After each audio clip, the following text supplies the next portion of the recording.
I'm very honored to be here. Just a little, I made the PowerPoint presentation. The first page is in English, the rest are in Spanish. I made the PowerPoint presentation in Spanish so that when I'm finished here today, I can email it to you and you will have it as a resource so you don't have to worry about taking pictures. And if I tried to give that presentation in Spanish, we would be here till Saturday. So, I am honored and pleased to be invited to speak to you. I must tell you, I studied political science. My parents were very, very, very adamant that I be educated, get a degree, and I did. But then I sold life insurance. I sold life insurance individually, and I want to talk to you today about selling individual life insurance policies. Can I have a... Yes, sir. Gracias.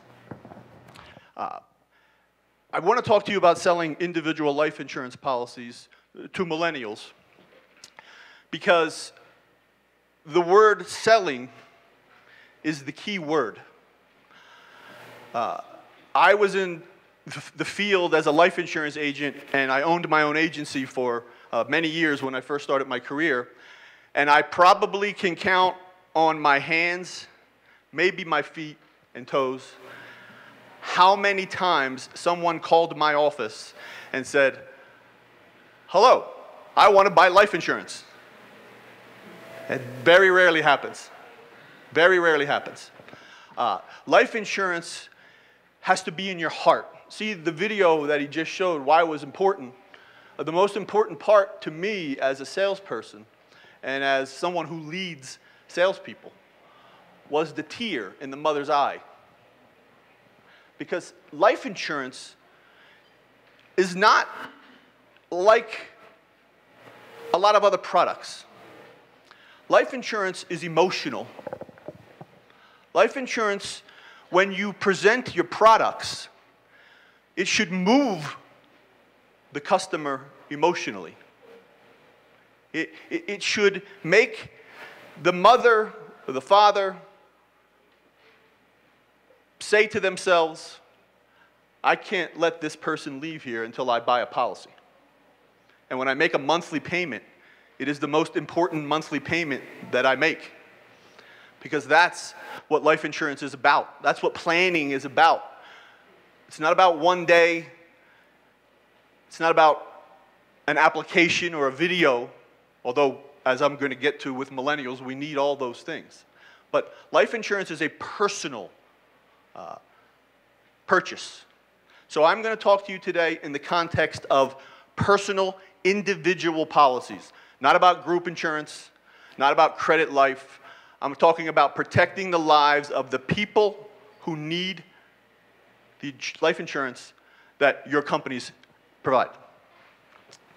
So,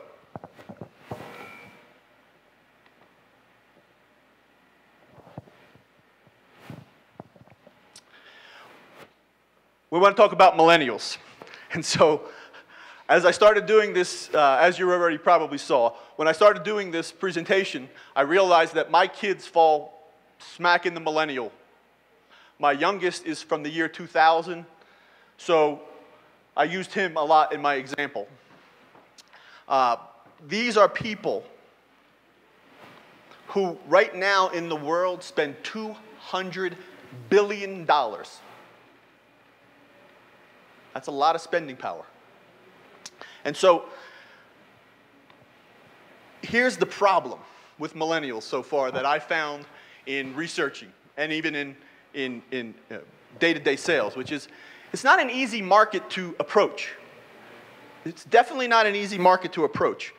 Not just in life insurance, but across a lot of industries, and especially the life insurance industry, because traditional sales and marketing tactics don't tend to work, especially when it comes to getting their attention and to getting yourself and your products and your people in front of them.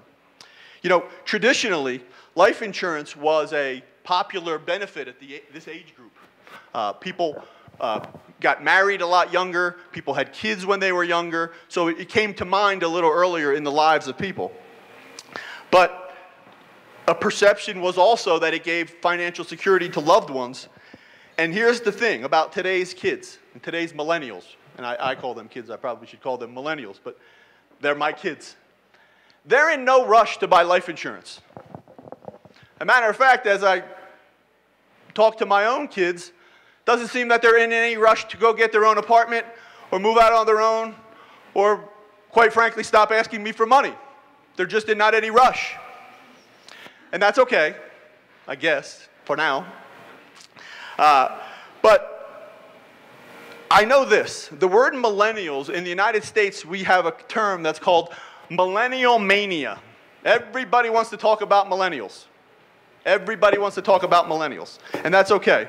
And here's what we found. When they talk about millennials, they talk about reaching out to the affluent millennials. So that's where today I'm going to take you on a different path. You see, I started and worked as an agent and worked my way up in a life insurance company over 25, 26 years. Working strictly with the middle class, with the lower middle class, and the working people of the United States and Canada, and then eventually in New Zealand.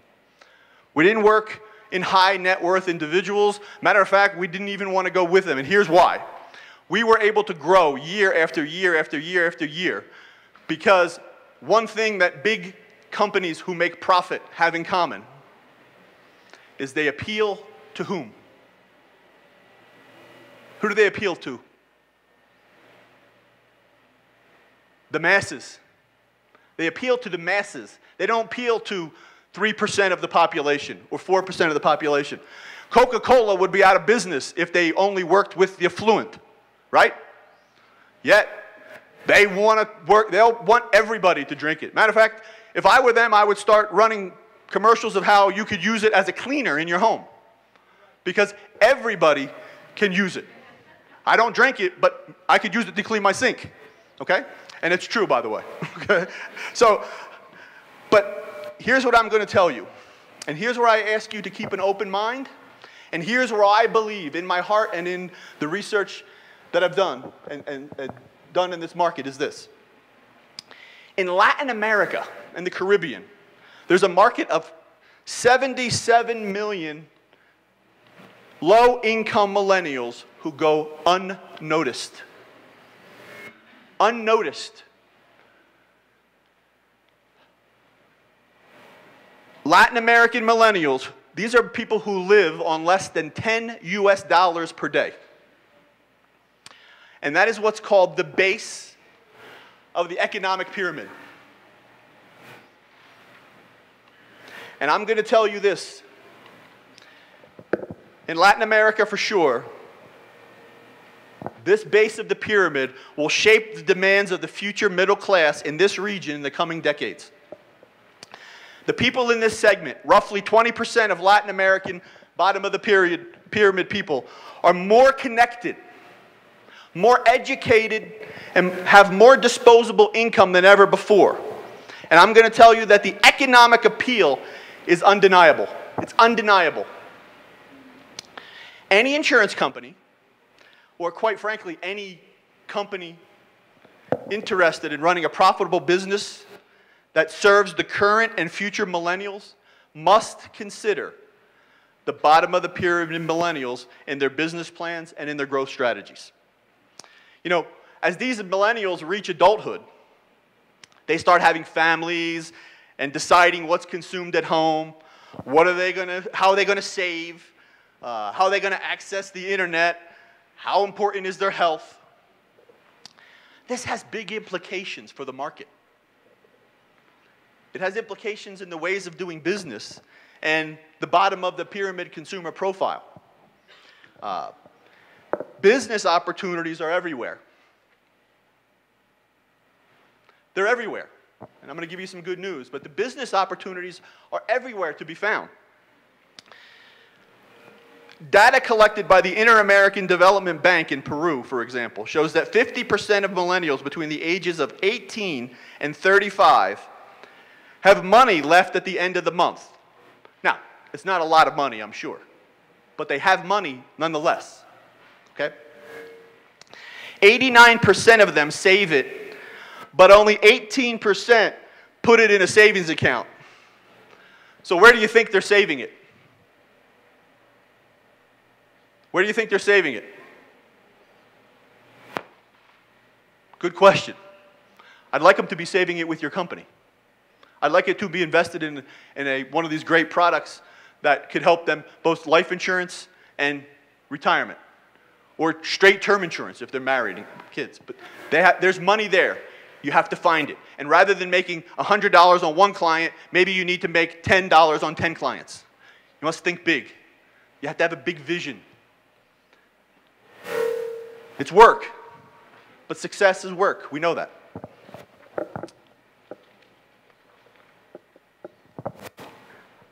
With this kind of money in place, business opportunity is everywhere. Here's where there's an opening for insurance companies. And the last slide, last PowerPoint presentation, which was tremendous, by the way. I hope I can get a copy of that.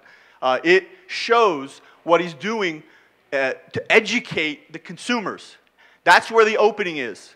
See, the reason why an agent is necessary and so important in the process of selling life insurance is to become face-to-face with someone and educate them on the process, to make them feel and learn about why it's so important, not in general, but to him and his family and his kids, and maybe even his grandkids, and or his or her grandkids.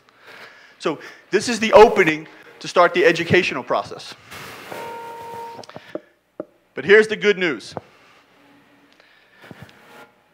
Bottom of the period millennials become even more attractive when they become part of the middle class. And they will. It's a segment characterized by more discretionary spending in recreation, eating out, technology, and insurance and financial services. The good news is that by 2020, listen to this, by 2020, which is a few years away, 35 million low-income Latin Americans will move to the US, and a significant percentage will be millennials. So where you have to attach yourself to the millennials is now. And a lot of companies I know, and brokers and agents, they tend to not want to work in this demographic. And you should be okay with that, because that leaves more for you. If you have the foresight to move into this demographic and make a connection, remember, I want to make friends when I move up, because if I ever fall down, I want to make sure they're still my friends. But I want to get to them when I can get to them in the bottom of the pyramid, so as they move up, their loyalty and their brand and their connection and their emotions are connected to me and my company, and or your company.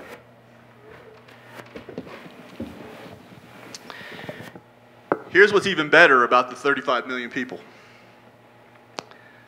Almost half of them will be educated women, often heads of households and active in the workforce and the economy. The result? A segment of female consumers and new mothers with power to influence which goods and services are purchased. And here's what I'm going to tell you about life insurance in my experience. There is no better market or lead to have in your hand than a mother with children. None. None. I always tell my kids, yes, I love you both, but I'm pretty sure your mom loves you more. At least she acts that way. But my point on that is, we know what a mother's love is. And if I can sit in front of a mother and a husband and talk to them about the importance of their children, she's definitely going to listen, correct? And if he's smart, he's definitely going to listen too. Because it's that important. And that's why in this market, in this Latin American market, the money, the income, the careers that can be built, and the opportunities you can provide for young people to get into the field of selling life insurance are tremendous and exciting. Now, here's the thing about millennials, as I said earlier. Everything they do from previous generations, and as it should, and as history shows us, my mother got married when she was 15. My sister got married when she was, and my sisters are older, got married when they were 21, and I got married when I was 29. So as the way I figured it, my children will probably live with me till at least they're 45. The generations just seem to go different. But here's the thing with millennials. They're not getting married when they're 20. And we know that there are certain times in the life insurance buying market that it comes up. And it, as I said, it comes up naturally when you're married somewhat. But when you have kids, it comes up again. So these things are definitely there for millennials. It's just that they're delayed.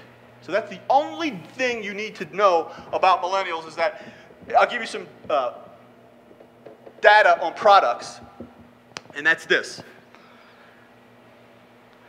This was a survey that was done by Jen Rhee, that most millennials with an individual policy are in their 30s, late 30s, no, early 30s, I can't remember what it said. In their late 30s. So think about that. I think I had my first policy when I was probably 22, 23 when I first started selling life insurance. But they don't get their, most policyholders in millennials are in their late 30s. They're married or cohabitating, and they're living in a rented or mortgaged property. Now here's the key. 80% of these people have children. That's a group you want to get in front of. That's the group you want to get in front of with your life insurance products. And in contrast, those with no life insurance are under the age of 30, and 1 in 5 of them live with a partner, and a mere only 8% of them have children. So we know where the market is. So why is it so hard to make the sale? As you can see, I'm not a PowerPoint person. Here's why it's so hard to make the sale. Millennials are accustomed to doing everything like this. They don't even want to, if they have to click 3 times, no, twice. I'll click twice. But if I have to click 3 times, now you're just wasting my time. Okay? So that's why it's hard. They do not communicate the way we communicate, and I don't want to put you all in my age bracket because you're probably not, but they don't communicate the way we communicate. It's different. It's not better. It's not worse. It's different. And we have to figure out how to connect with them. So here's what I can tell you. Traditional life insurance sales normally takes a salesperson meeting, which I believe it still should, and then sometimes you might even have to get a medical examination. These are all things that millennials would look at, and they look at as an inconvenience. Just an inconvenience. What do you mean I can't Skype the doctor? Why can't I just do my physical over the phone? They don't, that's how they communicate. So, I ask you this. Here's how you access the market. And here's how millennials like to communicate. Number 1 is text. Here's what I know about text. Does anybody here have kids, children? Do they communicate mostly in text? Matter of fact, I was so behind the curve. When my kids were little, I kept saying to my wife, how come our kids have no friends? I never saw anybody at my house playing, and oh, no, he's upstairs playing. They're on the internet. They're playing FIFA. I'm thinking, my son's been up there playing FIFA so long, I should be making money at it by now. But they communicate in text. Here's how I know this, and I know maybe I can make a little fun. My son, who's 16, who is living at home still with me, when I ask him questions face to face,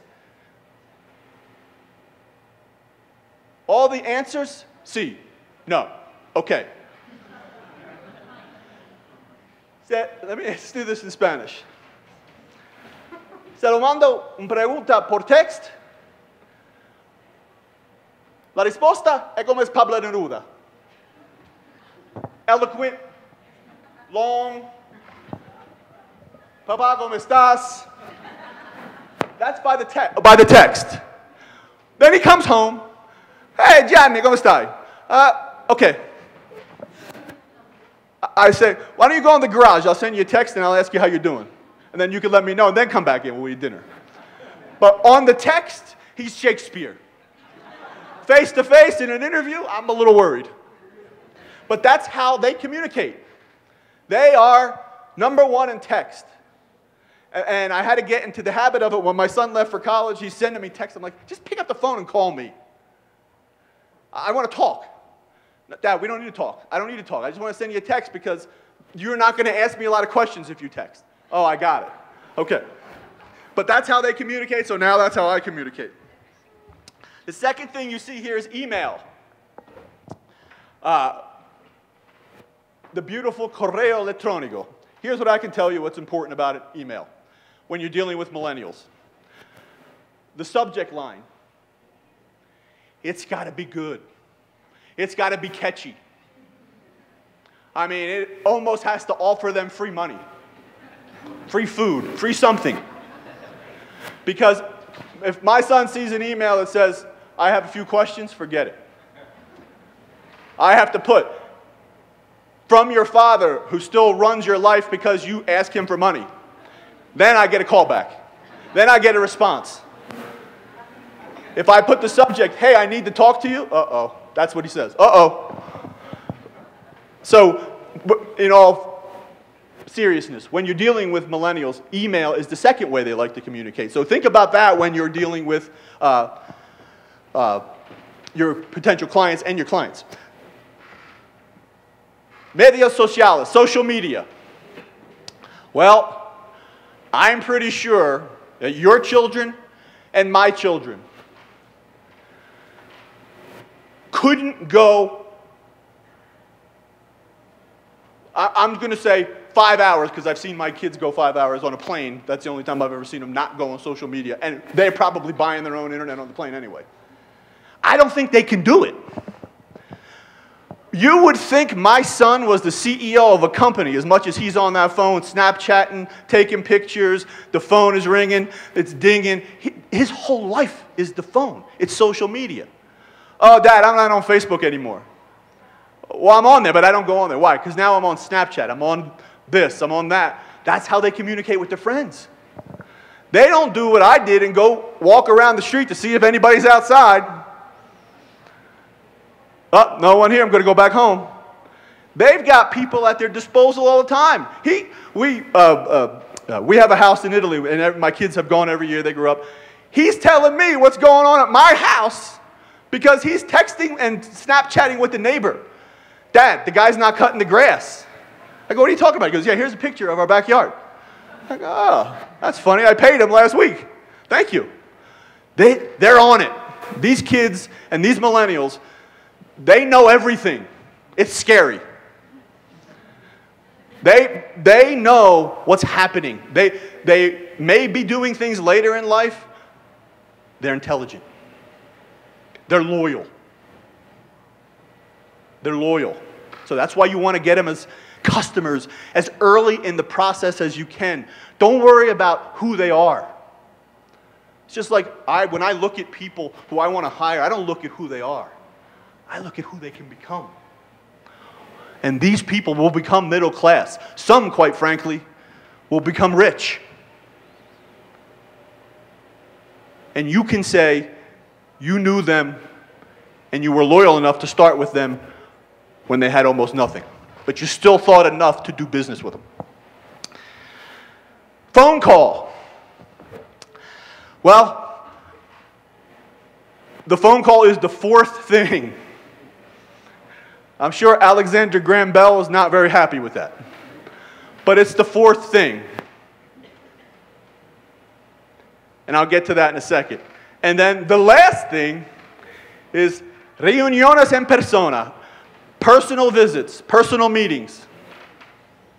So here's what I'm going to suggest, and that I think this is the plan. I believe in selling personal, individual life insurance policies. It is very important to meet with the customers one-on-one at a place they are comfortable. And where I believe people are most comfortable, where I am most comfortable, is at my kitchen table.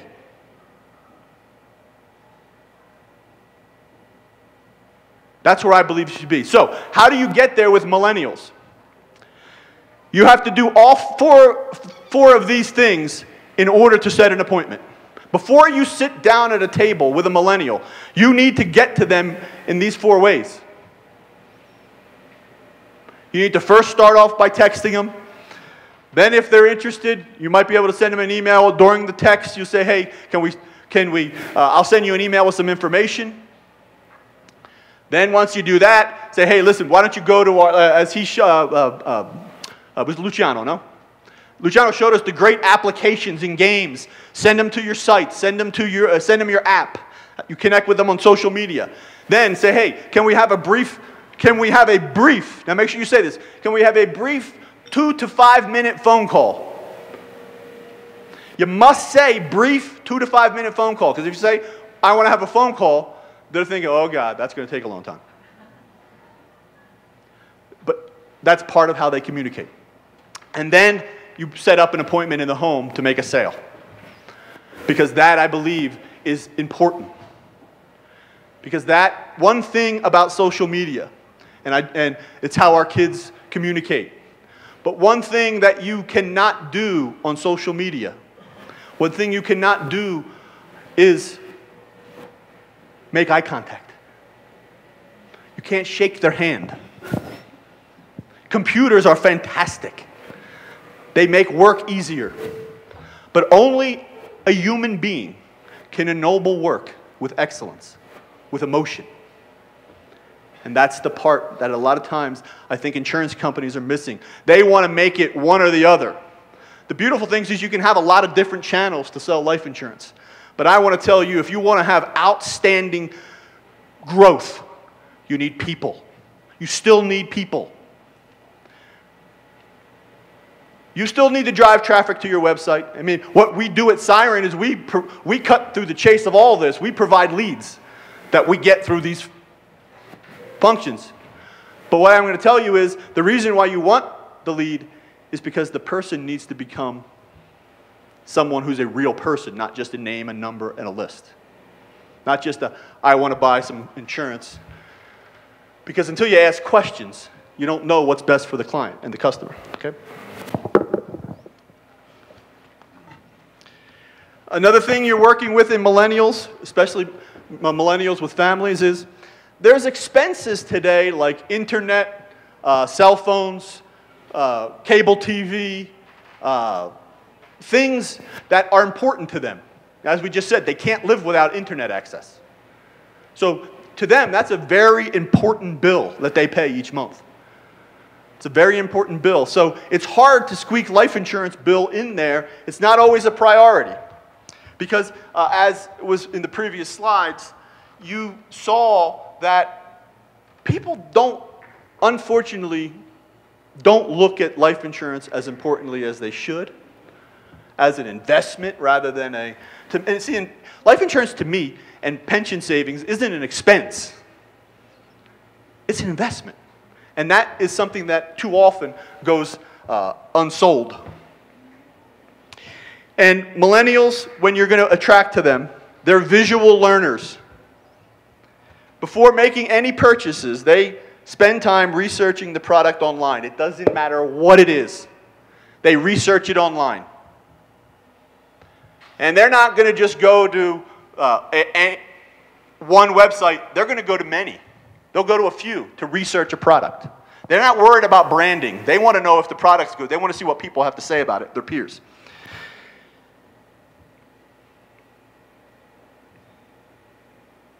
But here's the thing. All these things we talked about, the internet, where they research, it's hard to fit life insurance into this. It's very hard to fit life insurance into this. You know, if people are using all these things, and I know here, you know, in Colombia, a great percentage of the population Colombia is one of the leaders in the world of internet usage and social media usage. But it's hard to fit life insurance in that. And I know we will continue to look for ways, but no matter how you look at it, it still is hard. So here's what you have to do. The first thing that's very important is that it needs to be you, the insurance company, who's reaching out. Life insurance companies should always be seeking new ways and innovative ways to appeal to these younger buyers. But as insurance companies, there's a few things that we need to capture a larger market share. And the first one is this when you're dealing with millennials. Millennials can do their own research, and they can smell advertising a mile away. They can smell advertising. Not that they don't like advertised, but they don't want to feel like they've been sold. They'll do their own research. Matter of fact, now, whenever I want research done, what do you think I do? I don't go to the internet. I just say to my son, hey, could you research this for me? And boom, it comes back to me in about 5, maybe 10, 15 minutes, depending on what I'm asking.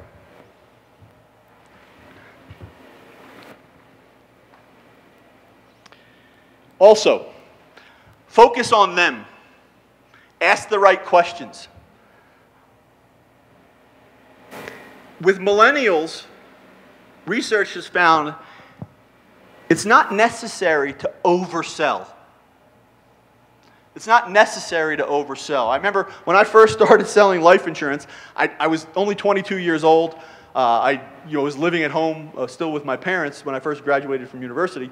And so I didn't really know much about life insurance, but I knew I could sell. And I could sell it. I didn't really know if it meant anything, but I was able to sell it. They gave me a script. I followed the script. I put my enthusiasm in it, moved my hands around, and made some sales. But when you really get, and I really got to understand the value of what life insurance does when I had my first client die and delivered a check. Then there's no need to oversell anymore because you have it in here. You can make it just talk and educate. Talk and educate. Millennials, as I said, they'll do their own research. You give them what you know, they'll do some research to make sure that what you're saying is true and fits into what they need. Here's what I also know. And if you do research, if you do any kind of marketing research on millennials, you're going to find that it says that this age group is a little bit self-absorbed. I don't know if I agree with that 100%. I'm sure there are some, but I know some people in my age group that are somewhat self-absorbed. So one thing we can learn from that, and that I think we all know this as people skills, is spend 80% of the time listening to them and 20% of the time talking. Because they do have so much at their fingertips, they ask good questions. They'll ask good questions. Probably when they know they have a meeting with you, or if they're going to have, it's not going to be like when I showed up where I caught people off guard. A life insurance professional today needs to be prepared that his clients have access to probably as much or more information than he has at his disposal. So it's important. But ask key questions. Millennials are an emotional bunch. They're very emotional. My kids are emotional. I don't know where they get it. But they're emotional. They connect to things. I talked earlier about Coke.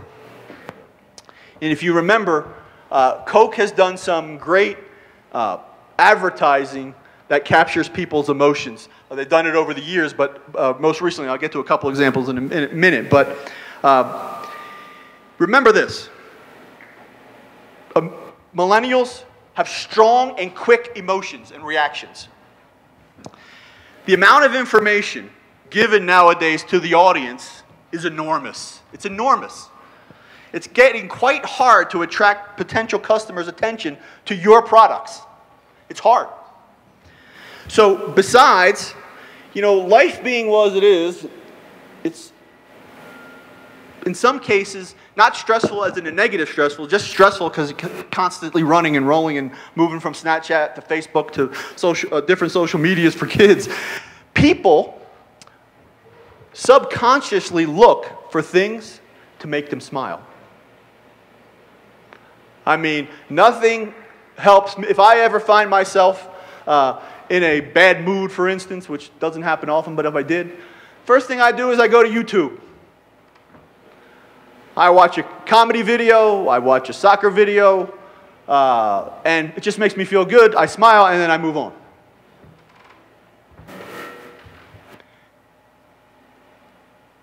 You need to make sure that people who have strong emotions are being marketed to with those same emotions. And here's what we know is obvious.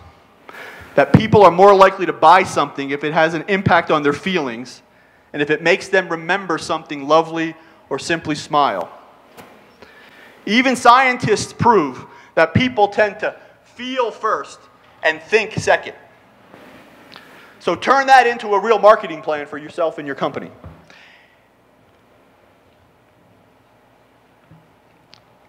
So let's get back to Coke. If you remember, one of the things you have to do with millennials, by the way, is you need to make them communicate. You need to make them communicate. So millennials are also the key target, as we talked about, for Coca-Cola. And they found the right approach. And you might remember this campaign. The Share It Forward launch, remember that? The Share It Forward launch by Coca-Cola was extremely successful. During the 4-week program, the sales growth was double the growth of all other brands. And the reason was their sharing strategy. And if you don't remember, maybe it was just in the United States, I don't know, but you could buy a can of Coke with a name on it. You remember that? I don't know if they had that here. Okay, they had that here too. That was genius because the purpose was for you to go buy a Coke for a friend, a family member, a coworker, etc. And then, with a hashtag, which is a whole nother hashtag world we live in, you were supposed to put on there, take the forward with the Coke can and the name and your friend, and with a hashtag, share it forward. People were sharing their photos on Instagram, Twitter, and Facebook. You know how much advertising money they saved? As a matter of fact, there was one point on Facebook when I was like, okay, I don't even drink Coke. Quit putting me on these. Quit tagging me. It's nice that my name is on a can. But it's genius advertising. Genius. And listen, here's what I know about it. According to the slogan, sharing a Coke is about sharing a happiness. That's what it was about. Let me tell you what else it was about. It was about increasing the profits of Coca-Cola and getting more customers. And you know what it did? It did both. That's why it worked. That's why it worked. So make millennials communicate. They like to communicate within each other, and that made them communicate. Also, remind them about something from their past. Remind them about something from their past. I remember a few summers ago, especially in the United States, you remember the Finding Pokemon? Did that ever come to Colombia or in Latin America? Where it's a game that kids had on their app. Actually, I'm saying kids. They used to play with Pokemon when they were 5 or 6 years old, and now when they were like 14 or 15 or 16, they're going around the streets. As a matter of fact, in America, a few kids died because they were doing this in the middle of the street and they got hit by a car. They were trying to find the Pokemon. It reminded them of their childhood. It reconnected them with their past. It made them smile. So do a little research on that Finding Pokemon campaign, and you will find that, again, what happened was, all the kids played Pokemon cards when they were little. The company realized, wow, we're losing revenue. These kids are getting older. They don't really care about Pokemon anymore. So what do? They reconnected them to their past. It made them smile.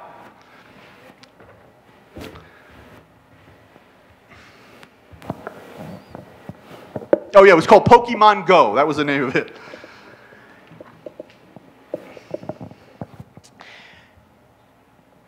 That's called nostalgia marketing. And nostalgia marketing helps brands just be more personal in the area of impersonal digital media. Remember, as much as you talk about the digital age, and by the way, we can't live without the digital age. And as fantastic as it is, and the opportunities that it opens up, and the barriers that it brands, remember, it's not personal. And until something's personal, I have to make sure that I take what's impersonal and make it personal. And I can do that with marketing.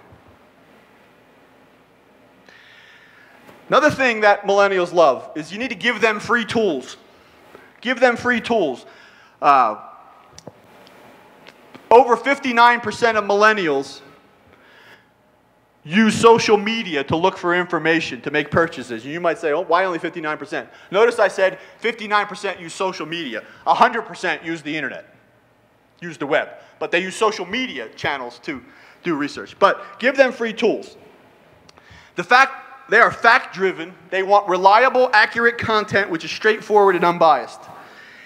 Even though 8 out of 10 Colombians use the internet, and the country records the highest levels of social media use, less than 10% of companies in Colombia measure their impact on social media.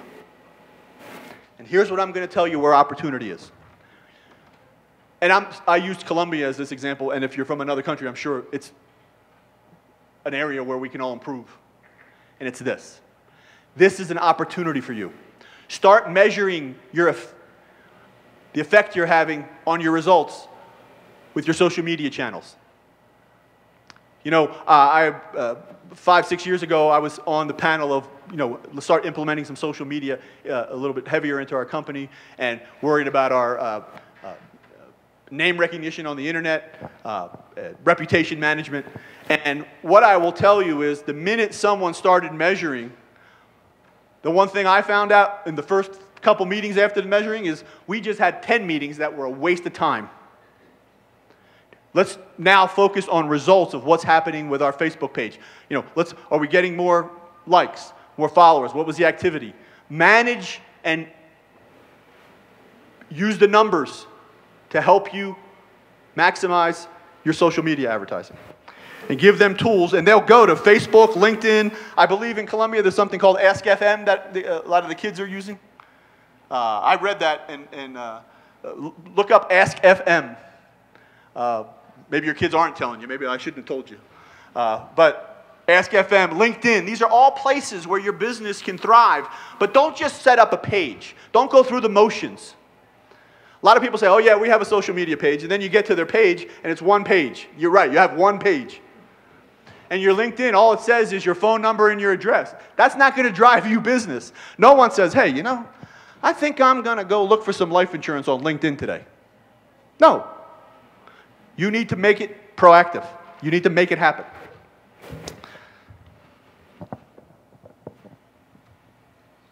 And remember, the reason why it's important is millennials will make their own decision. They'll make their own research. And share your content across your social networks. And always use hashtags like infographics. We'll get to that in a second. But use the hashtag parenting, hashtag life insurance, videos. And I don't want to reiterate some of the things we've already discussed, so I know you already know this, but videos, blogs, webinars, slide presentations, and infographics such as the one that I have on there. These are great ways to garner trust and confidence in with your consumers. It's also a way to help them identify what's relevant. All right, that doesn't have any meaning for this meeting, but I want you to see this infographic. And this is what they want to see. They can see it quick. There's not one other page. They don't have to click again, and you can get your point across, whatever it may be. So let me give you an example. Many of potential millennial clients would be buying or living in their first home soon, okay? And so a blog post titled, The do's and don'ts for first-time homeowners could be something that could appeal to them. Remember, your blog post doesn't have to say, we sell life insurance. It has to educate. Of course, when you write your blog post about buying a new home, what are you going to write about? The importance of buying life insurance so that in case something happens, you can pay off your mortgage. Something to that effect. And then once you've set up a blog or you've put something on your internet, or on your webpage, convert it into a PDF. Also, if I have a library at home that probably has 3,000 books. My son will tell me, Dad, I have 3,000 books too if I want. They're on my iPad. They only take up this much space. E-books. Turn a document into an e-book. Call it an e-book. Send it to a millennial. They'll read it. Call it an e-book. Very easy to do. Create an account on SlideShare. Everybody familiar with SlideShare? You Google SlideShare, you can make slideshows. And make sure that you include the links in your profile. And I know I'm running a little bit behind here. Another thing with millennials is transparency. And transparency is important. What amount of coverage do I really need is probably one of the questions you're going to hear from millennials. And they're going to put an emphasis on the really need. They're going to rely on you to be honest with them and tell them what they need at this moment, and that as their family grows, they may need more, and we'll come back every year to discuss your needs. But they want to make sure they're purchasing the best product and coverage for where they are in their life at the moment. Offer them an online calculator so they can go on and play with the numbers about income, how many kids they have, what are their plans, what are their goals in life, what are their dreams. And they can then play with the calculator, and I bet you it shows that they want more insurance and need more insurance than you were going to sell them in the first place if you let them do their own thing. Also, this is not easy in the insurance industry, especially when we give it to the lawyers, which is try to keep the wording as plain and simple as possible. I know that's not easy. I know it's never going to be taken out of policies, all the long, long, long wording. But have one page where at least they can look at it and say, oh, here's what I'm covered for. And they can understand it. These infographics, by the way, you can make on a program called Pick to Chart if you haven't done so. Also, millennials, another way to make sure you get to them is this. Don't waste their time. Keep your presentation short. Millennials live in a fast-paced world. They don't want long-winded sales presentations or PowerPoint presentations. Matter of fact, neither do I. What they want is for you to get to the point. Videos are a great way to get to millennials, but they have to be under 2 minutes. Under 2 minutes. All right? So when you're doing a video for a millennial, here's 4 tips. Keep your video under 2 minutes long. Simplify the content. 3, show the viewer how to do something or how to solve a problem. And most importantly, keep the message aspirational. As in the other video, and anytime you're selling life insurance or really anything in life, hope is important. One thing we all want is hope for tomorrow, better future for ourselves, for our kids. No matter how good we have it, we always want more, better, hope. We hope for better. Or we hope, in some cases, even to stay the same. But we hope for better and better things. Make sure that it's aspirational. So here's the takeaways. I had a video, but he showed you a video. I just wanted to show you the video to let you know to keep it under 2 minutes.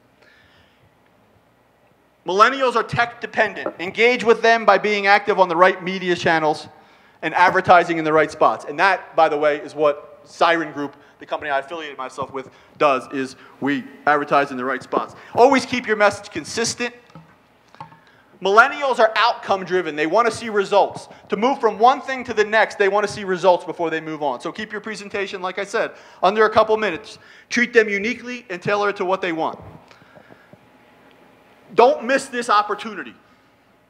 The market for new impactful business that targets bottom of the pyramid millennials, unmet needs and desires is vast. It's vast.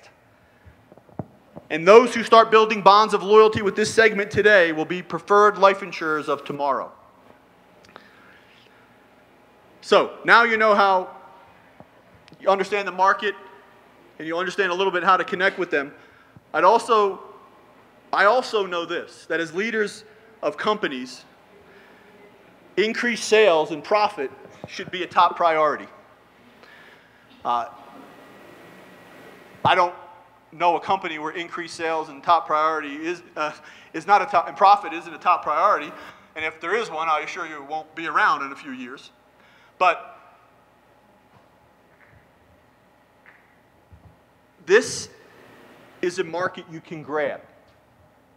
And as it grows, you can watch your company grow. You can watch the people in your company grow. Again, I know it's not popular to stand on stage at a life insurance event and talk about going after bottom of the period millennials. But I didn't come here to tell you what I think you wanted to hear. I came to tell you what I think is a phenomenal opportunity for companies to grab onto. These are people who have a high need for life insurance. Matter of fact, more so, I believe, than people in the high income area. Why? Because if at the end of the month, I forget what the number was, if at the end of the month you don't have any money left, God forbid the person bringing in that money dies. Now you definitely can't survive. If you had an ATM machine that printed money, would you insure it? Of course you would. That's what life insurance is to some families, especially in the lower income brackets. Not only in this country, but in all countries. So before I finish, I'd like you to know that we at Siren Group have the ability to help you reach this target audience. I'm not going to get into detail. If you'd like to find out more about what we do and how we could possibly help you and your company, you can feel free to contact me. I'll be sticking around a little bit after the event. We can share cards. I'll get your email address to share your PowerPoint, my PowerPoint with you, etc. But what we do is we can significantly increase the number of leads. We can increase your sales conversion to 30%. You'll retain more of your agents. You can expand your business into remote areas of the countries you work in that you're currently not selling, and we will minimize your advertising risk.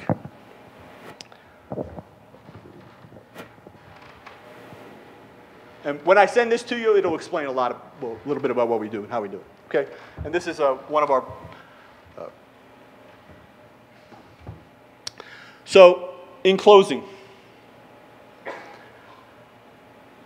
I'd like to say it was an honor to share the stage with my fellow panelists. I would like to thank you to Wilson and Claudia. Thank you so much for your time and the work that you've put in to help me. And everyone at Vasa Calda who made this a remarkable event. Thank you very much. And let's give them a big hand.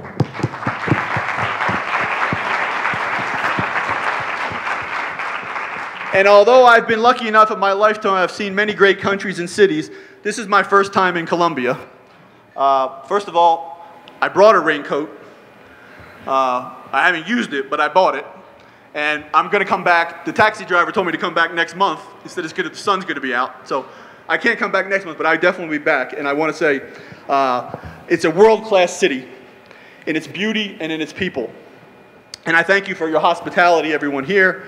And I want to leave you, I hope, with some words in your native tongue. Que suba el camino a tu encuentro, que siempre sopre el viento en tu espada, que brille con calor el sol en tu cara. Caiga suave la lluvia sobre tus campos, y hasta que nos volvamos a ver, que Dios te tenga en el cuenco de su mano. Thank you very much.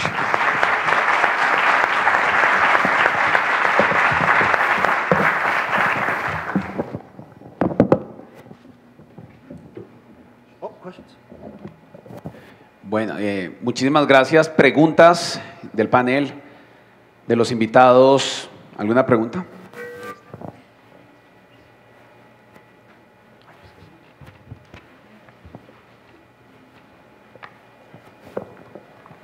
Hi. First of all, thank you for a fantastic presentation. Gracias. De nada. So I'm not sure I'm a millennial. I think that after the presentation, I might be. 1980 to 2000. Yeah, according to the age, I'm supposed to be a millennial. I'm not sure all the things I. Not everybody anyway. is. So it's just to share a thought I've always had about insurance, and maybe as a millennial, I want to just see your opinion. Isn't it perhaps one of the problems to sell insurance just the name, like insurance itself? Like, if you think about it, for example, people when you go to university, normally people that ends up in insurance didn't want to do insurance when they were at university. They just happened to finish here for some reason. But that would be me.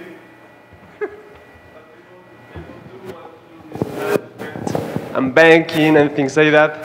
If you said, for example, to people that you are selling them something to transfer the risk or to match the risk and things like that, instead of insurance, which sounds boring, would not that make a difference on the sale? My experience is yes. I will tell you that, first of all, insurance is boring. But I'm not boring. People aren't boring. Helping people's not boring. But you're right, because a few years back, you know, we recruited a lot of agents. The company I worked for, when I started in the executive office, we had about maybe 2,500 agents. When I left 15 years later, we had over 6,500 agents. We recruited agents all the time. I mean, thousands a week. So what happened is, though, if you put financial services / insurance, all of a sudden, people respond to your ad for just the same reason you said. Because, listen, insurance isn't just insurance anymore. The products, when you listen to the products that these companies are selling, to be an insurance representative or a wealth, I have a wealth management specialist, but I also have an insurance agent, and I need both.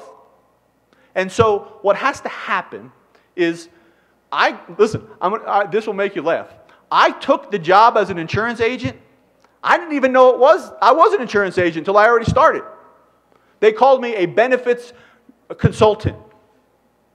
Okay, just tell me what to do and show me how to make money is all I said. And then when I learned about it and I realized the good I was doing for families, then I could say I'm an insurance agent. But that took me a couple of years. In the beginning, if anybody asked me, I am a benefits consultant. Really, what do? I consult people on their benefits. But there is a stigma, I understand that. But there is really no way around it other than, like I said, to me, life insurance is no longer just in a field on its own. Life insurance is also financial planning. And financial services, I should say. So yes, there is. And here's what I find the key to getting people into life insurance sales. Not risk management or not anything else. To get people into life insurance sales, the way I was brought in is they told me that once I was successful in selling, that I could build a team, that I could drive a nice car, that I could build a lifestyle. And you know what? They were right, I did it.